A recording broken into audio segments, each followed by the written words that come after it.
Hello, welcome to Should I Buy This Game? Featuring cities. My name is Christine, and in this video I'll give you an overview of how the game is played and then share a few things I might like or dislike about the game to help you decide if you want to add cities to your collection. This is the game Cities, and in this game we are building a 3x3 tiled city. We are adding some water features, park features, and we're building up our buildings to score points at the end of the game based on goal cards or scoring cards we have in our hand. Now this game comes with 4 tiles and they are double-sided. So there are a total of 8 cities to work with. But for this one, we're going to do Rio de Janeiro. So we'll start at the top of the board, and this is where you put in the city, and there are 3 goals. So such as a water area of at least 7 spaces. The first person gets 5, then 3, then 1.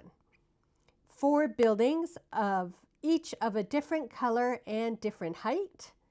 And then 4 yellow buildings of any height, each adjacent to at least 1 water space.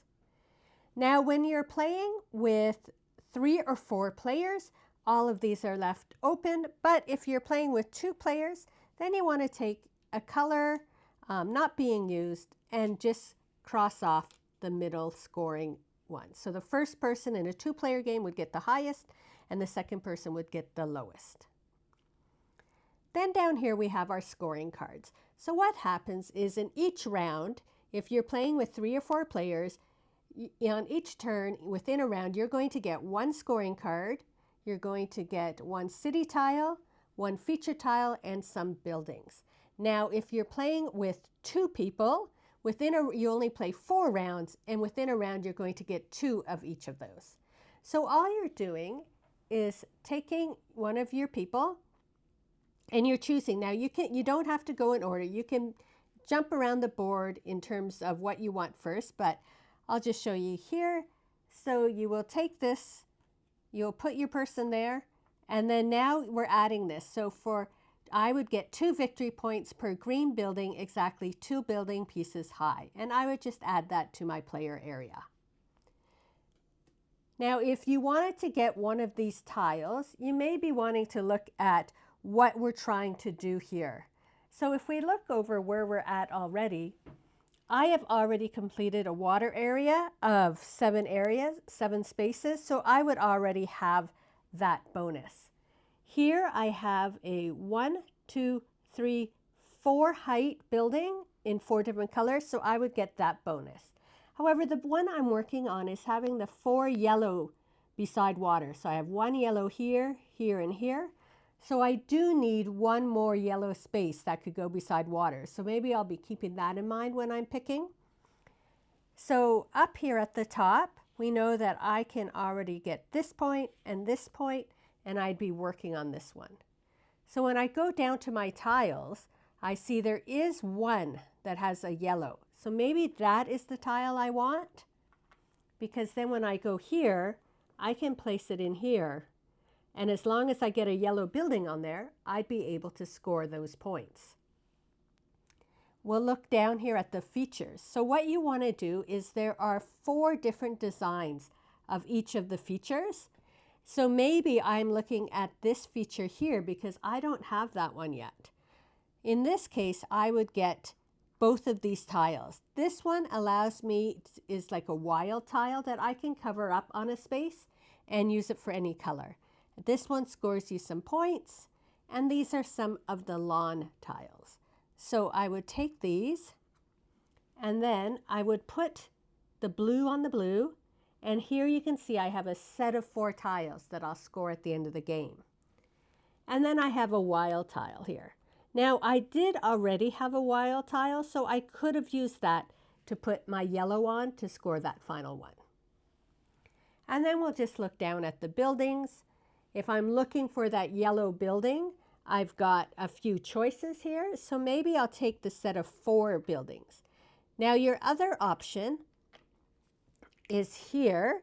If you go there, this is the first player token.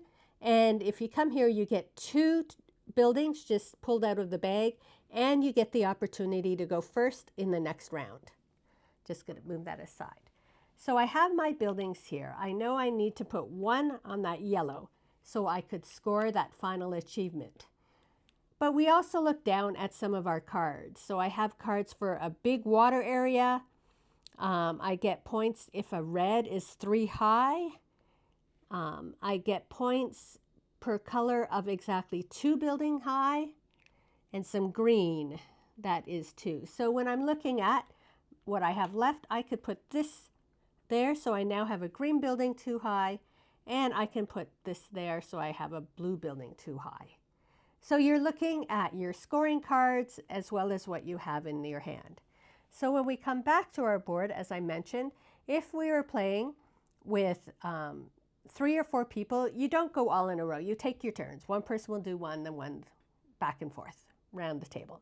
So if you're playing a 3 or 4 person game, then you would only go to 1 spot in each row per round, and there'd be 8 rounds. With 3 people, you'll have something left over. You just push it to the discard. If you're playing with 2 people, then you would be able to place all 8 of your workers out and get 2 of each of the areas and you only play 4 rounds.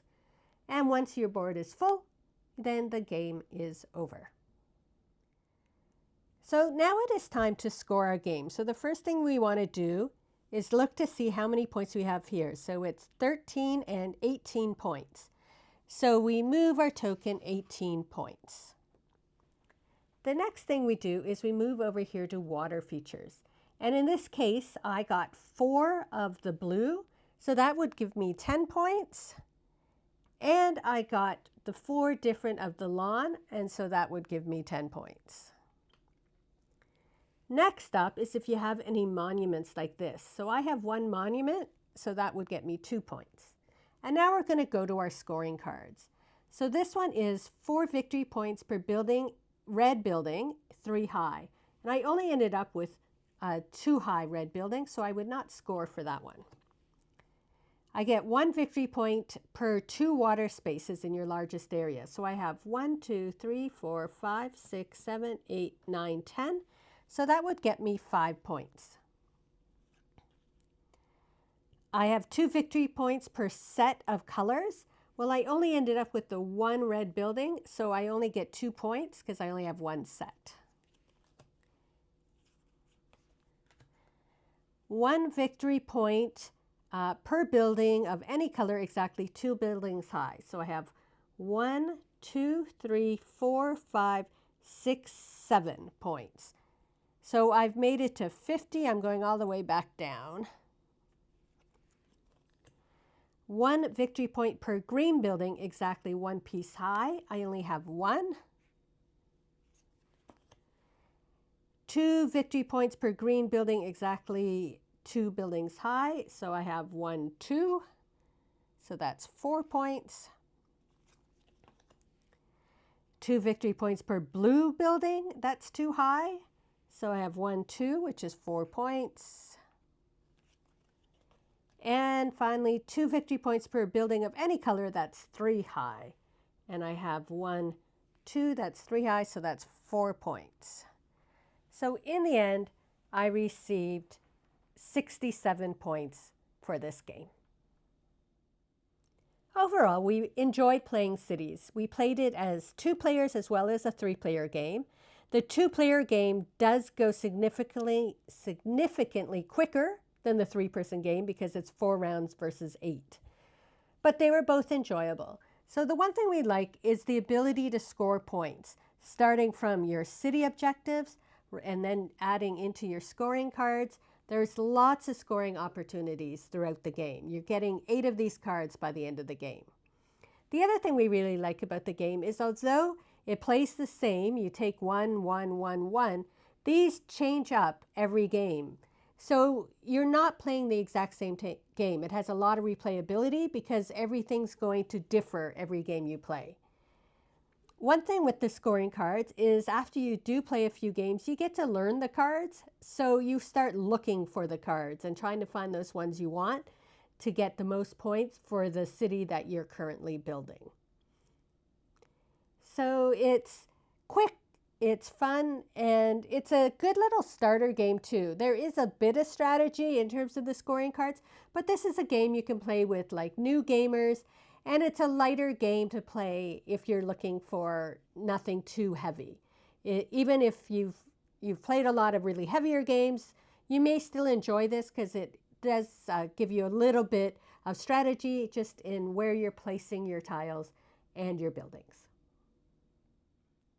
So when it comes to things I may dislike about the game, I realized most of them have to do with when you play a two-person game. So the first is the scoring objectives. It always seems that one person in a two-person game is getting the top scores, and that gives them 18 points. Whereas if you get it later, you get a whole 6 points. And sometimes I didn't even get this one. So I would have 3 points and my opponent would have 18. So right there I knew I would lose the game with that big of a spread. So that's the one thing in a two-person game. There's such a difference between the first and third place scoring. The other thing is when you're playing a two-person game, you only see half the tiles. In a 3- and 4-person game, you go through every single tile available, or cards and landscapes.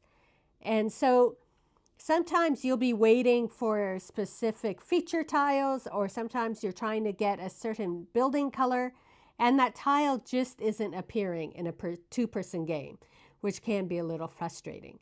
Because the bonus of playing with a 3- and 4-person game is going 8 rounds and seeing everything. You're just getting that extra choice each time. Because in a two-person game, you're just taking 2 that are already there in just 4 rounds. So that is the difference between playing with 2 people versus 3 and 4. 3 and 4 may be a bit more ideal when you're playing this game.